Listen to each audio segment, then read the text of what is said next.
Why is my belly getting bigger even though I eat healthy? That's a question I was just asked 1 hour ago by a client of mine during her onboarding conversation. And the reason she asked that is that based on the last 10 years, where she gained 15 kilograms of body weight and especially belly fat, her lifestyle, training, and also food just didn't justify the fact that she gained 15 kilograms. So she was just genuinely curious and asked me, hey Philip, why is my belly so big? It can't be, my nutrition is in place, and so on and so forth. And this question actually reveals two things almost no one is talking about when it comes to your metabolism. So let's get into it. So the first of those two metabolism problems that almost no one talks about, but can still lead to you growing a big belly or gaining 10 or 15 kilograms of body weight and especially belly fat over time, is what I call the healthy but not optimal problem, or the 60 to 70% healthy pattern. And I'll give you an example so it's more tangible. Let me walk you through a typical pattern, right? You have decent meals, you're preparing food yourself. It looks like you're eating healthy because it's all fresh ingredients, there's very little fast food. At the same time, you're working out, you're doing your tennis session once a week, then you're doing a Pilates session on another day, or you go out running. And then on top of that, you're also active throughout the day, you look at your daily step count, and so on and so forth. But then on the other side, you're also snacking here and there, right? You're enjoying a treat here and there. Also, your protein intake, or maybe not the highest, right? Maybe you're eating a bit too little protein. Plus, the carbs and fats, you have never really looked at how much carbohydrates you're eating or fats you're taking in, and there's like a lot of these sources throughout the day where we're underestimating the amount of carbohydrates or fats that we're consuming, and that leads then to you having slightly too much of carbs and fats over time. And these habits, they stack, right, over years. And just like with the compounding effect on the positive side, let's say you're working out 2 times a week for 10 years, this compounds and you're like being so much stronger and your metabolism is so much more active throughout the years. But also a negative habit can compound. So over these 10 years, these things that look very tiny on the outside, they add up. Like, for example, you're having like a 200, 300, 400 calorie surplus over 10 years. Over time, this can lead to you gaining 10 kilograms. Also, many women choose what I call a low metabolic return kind of training, which essentially means that you're doing a form of training that doesn't have a lasting effect on your metabolism. If we use the example from earlier, for example, your weekly Zumba, your weekly Pilates, or your weekly tennis session, it does affect your metabolism in a way, of course, but it doesn't have that progressive nature that strength training would have, that would allow you to build muscle, which then increases your calorie burn even when you're resting throughout the day over years. And if you're not doing something like that, and also here you're doing something, but it's not really the best thing to do, and then again you're like 60 to 70% optimal, then over time the lack of progress that you're making, if you would compare that with like proper strength training, is part of that whole equation of you gaining so much weight, even though you're so active, right? So from the outside, it of course is like a great thing. It looks super great if you do these 2 sessions a week, your Zumba session or your Pilates session and your tennis session. But then if it doesn't have a lasting effect, that's part of why you're not burning as much calories as you could, and therefore don't have this compounding effect in your health when it comes to that. So that was the first part of why her belly got so big, even though she's eating quite healthy. But there's a second and even more interesting part to that. And the short answer for that would actually be because you're growing older. But it's not the way you probably think growing older would impact your weight and fat loss journey. Most people think, hey, I'm older, so I'll automatically gain more weight and I will automatically have a harder time losing it. But that's not the case. The main mechanism behind that really is when you're growing older, your responsibilities just stack up. Meaning, you have more stress at work. Probably you get higher positions at work. You're getting promoted. You have more responsibility. And probably that's the biggest factor. You get children, right? You have a marriage, you're in a relationship, and even if you're not, you just have more responsibility because there's no parents that are taking care of you anymore, but chances are you're taking care of other people more than the other way around. So that kind of responsibility stacks up, and it's all stress for your body. And I'm not saying stress in a negative sense, but stress in a way of your body has to be alert. You have to be attentive. You have to be active to make sure that you can do your work, that you can be there for your children, and that you can do all the things that you're responsible for. And that all increases your cortisol, because cortisol is there to keep us alive, to keep us alert, to keep us stressed, also in a positive sense, because we need to be alert. And that stacks up. And this chronic cortisol exposure, so to say, is cumulative, meaning all kinds of stressors that you have, your body, the way your body reacts is increasing cortisol. So there's no extra cortisol for family stress or work stress or physical stress or maybe nutritional stress, which I'll also mention in a second, because that can also be a stressor. But this all adds up and leads to like an overall load that you have to cope with. And the reason I'm mentioning that, and the reason this is part of the answer of why this prevents you from losing belly fat or even leads to you growing more belly fat, is that more cortisol means an increased appetite. Your body is in this survival mode where it knows it's being challenged, and it wants to protect you by increasing your appetite.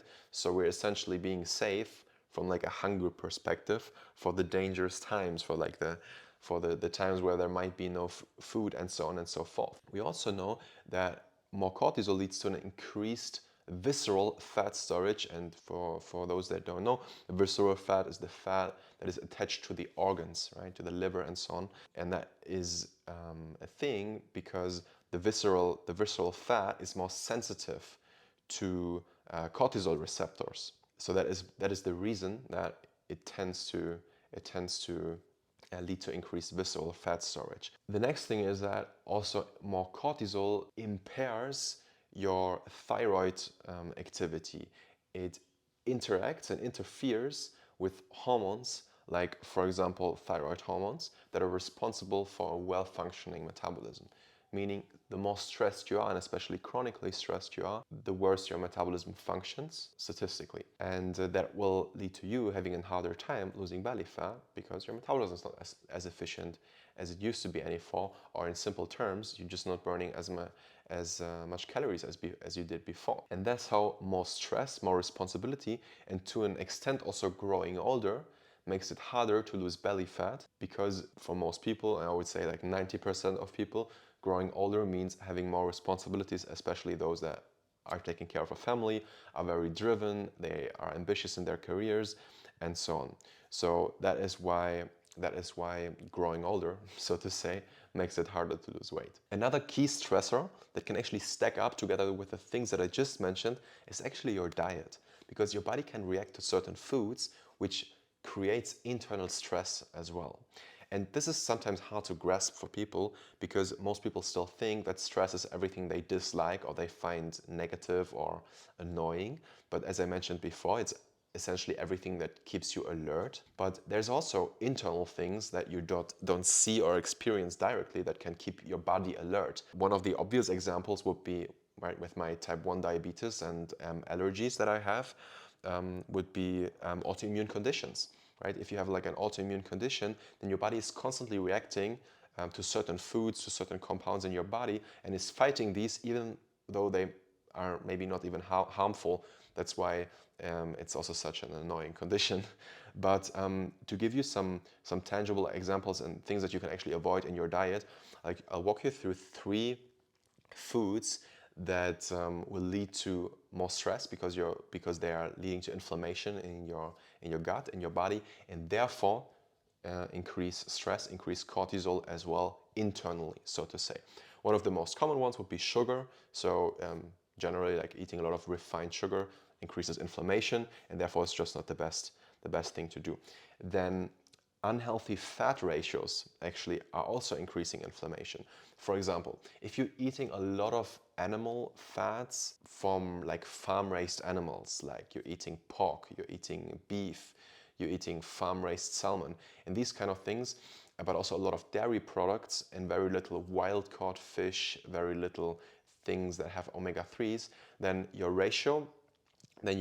omega-3, omega-6 ratio will look like you having like a lot of omega-6 in your body and very little omega-3s, and that ratio is also shown to increase inflammation in the body. That's why so many people are taking fish oil, and that's why it's such a popular supplement, by the way, which I also recommend, not in every scenario, but this can make a lot of sense for a lot of people. So unhealthy fat ratios and having like a very, very animal heavy heavy diet with very little omega-3s is a stressor to the body. Then gluten is a stressor to the body and also increases inflammation in the gut. So consuming a lot of bread, pasta, wheat, and these kind of products will lead to you experiencing a lot of inflammation and therefore also increased cortisol levels. Because, right, the more inflammation you have, the more your cortisol levels will also rise. And then there's also the category of dairy products, which would be the fourth one. But this is more individual. Some people react more to dairy products. Some people react less to that and cope quite well with it. So it's something individual. But long story short would be when there's inflammation in your body due to these four categories of foods, for example, cortisol rises and this just adds up, and then it adds up to this overall stress load that I mentioned before. And that, again, as I mentioned, makes gut health worse, also impairs thyroid activity, like, for example, the conversion of T4 to T3, and therefore leads to you burning fewer calories and having a harder time losing body fat, and especially belly fat, because, as I said, especially the belly fat is what is the most stuck, the visceral fat as well, when you have like increased cortisol levels. So if we combine these two metabolism problems, the first one was the 60 to 70% healthy pattern, and the second one was the stress accumulating over time, then I think it gets quite clear why my client struggled with losing these 15 kilograms in her 40s compared to how easy it was to stay in shape and lose body fat back in her 20s. Because even if she didn't do things 100% or even 80% right in her 20s, her body could tolerate that because the stress load wasn't that high.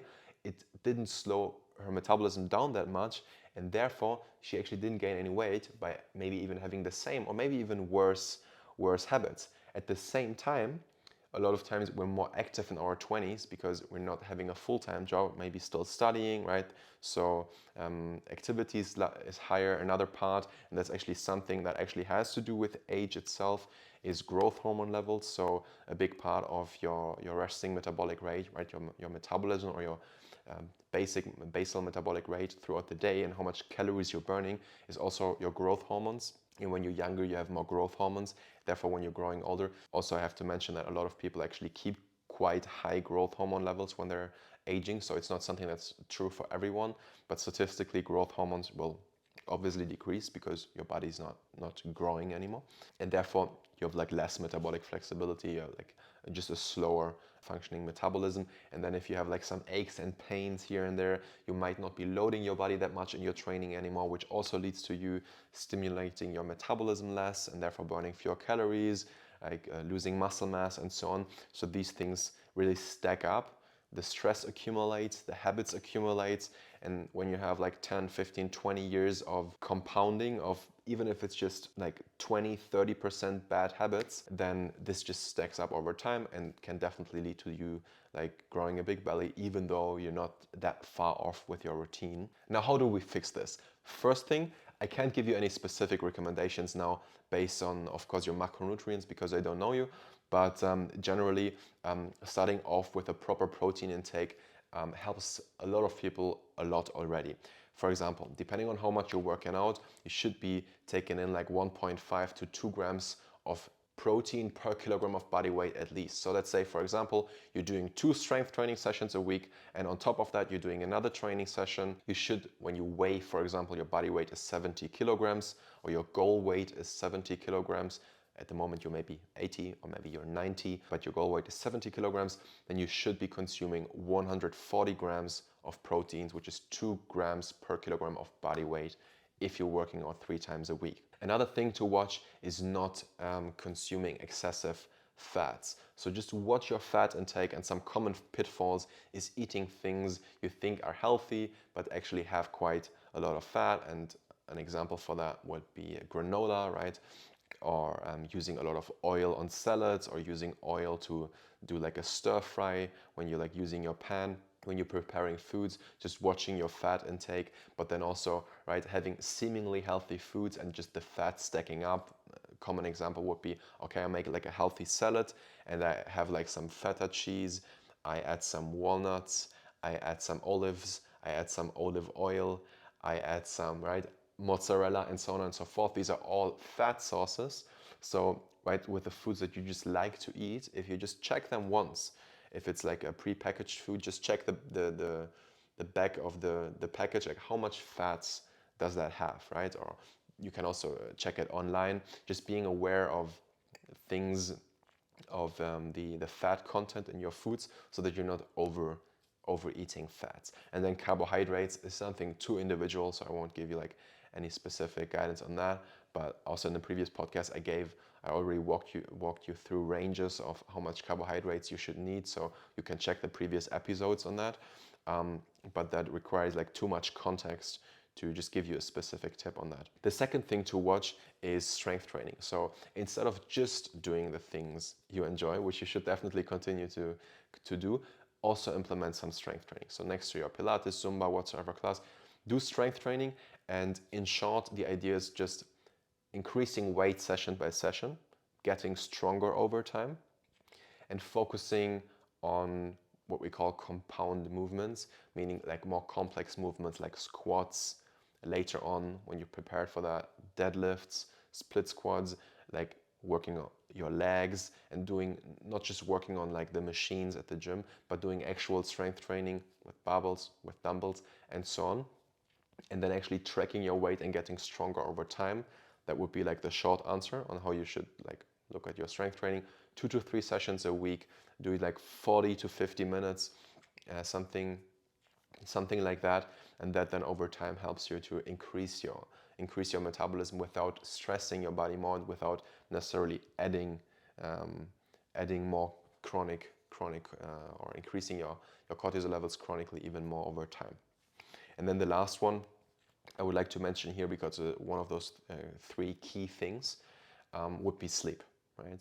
Going to bed before 11, take your magnesium at night, don't watch any like exciting or arousing movies, or even don't read any exciting or arousing books before you go to sleep. So the last 2 hours of the day, right? Make sure to wind down, relax, take your magnesium at night. Don't use any very close screens like laptops or phones after 8 p.m. Like use the television, but don't use any like very close screens, because it also impairs your ability like to fall asleep quickly. Lights off before 11, darken your room, and like watch some basic sleep hygiene, so that, right, you can manage stress better over time, because at night is when you recover.